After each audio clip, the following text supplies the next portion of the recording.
This is Esther Lamnyam of Imitate Nature.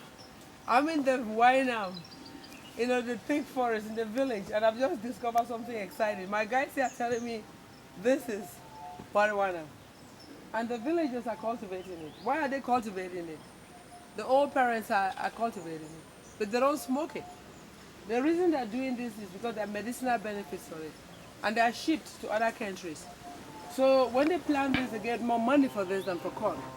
So they plant this. From what I'm being told, if you are caught with a branch of this, they catch you, you will go to jail.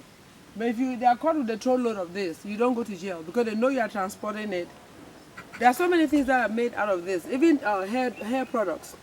You can have products that you add with shea butter, cocoa butter, and a few other products. I have some of the recipes. They make hair grow. Another thing they can do with this is to dye hair.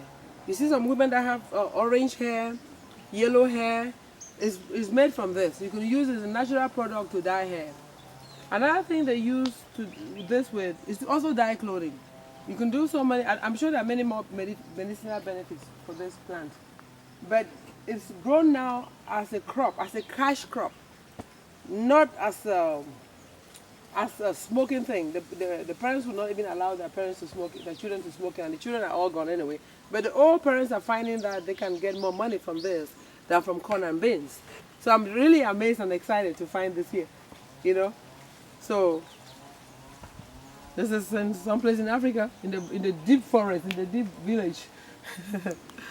We are discovering I'm discovering a lot of exciting things I'm sharing with you. You have the bananas and the plantains and the mangoes and that tree and hill I've been showing you all along. Raffia corn has been harvested, and this is really exciting. This is, I don't know if you know about this. This is a very, very powerful plant. This thing, I do health, natural healing. I use like garlic and echinacea and a lot of things and cook food that makes you get well. I can give you recipes that will make you not have flu. If everybody is having a flu in the office, you just use recipes from the grocery store. Before I knew that I had a talent of healing, as a kid, I never went to the hospital. But if you look at my legs, I don't know if I can show you here on camera.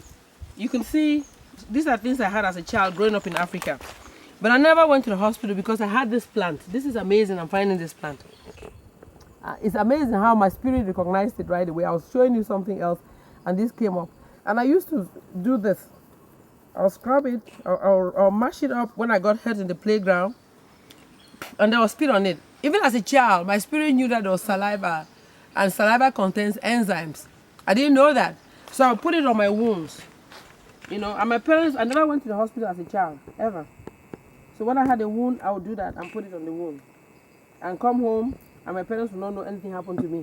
I just found that plant here. This plant is very powerful. It has so many powerful uses. You can cure so many illnesses with this.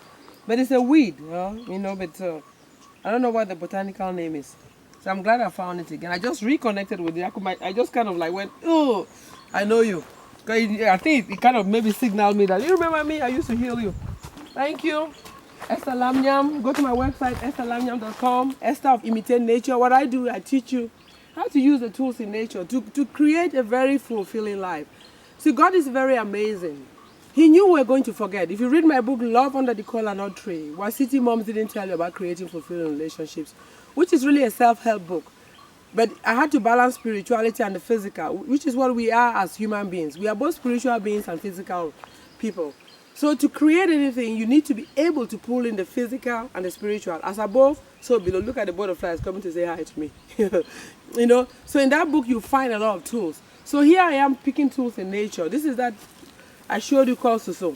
The tubers, the very babies can be pulled out and made as soup. But when you see this, the place is very fertile. It's a difficult plant to pull out, but this, you can plant anything here and it will grow. Anything, you can see, whatever is being planted here. So many different cash crops are being planted here. So in nature, you look for an area and you can recognize the tools in nature. God knew will forget.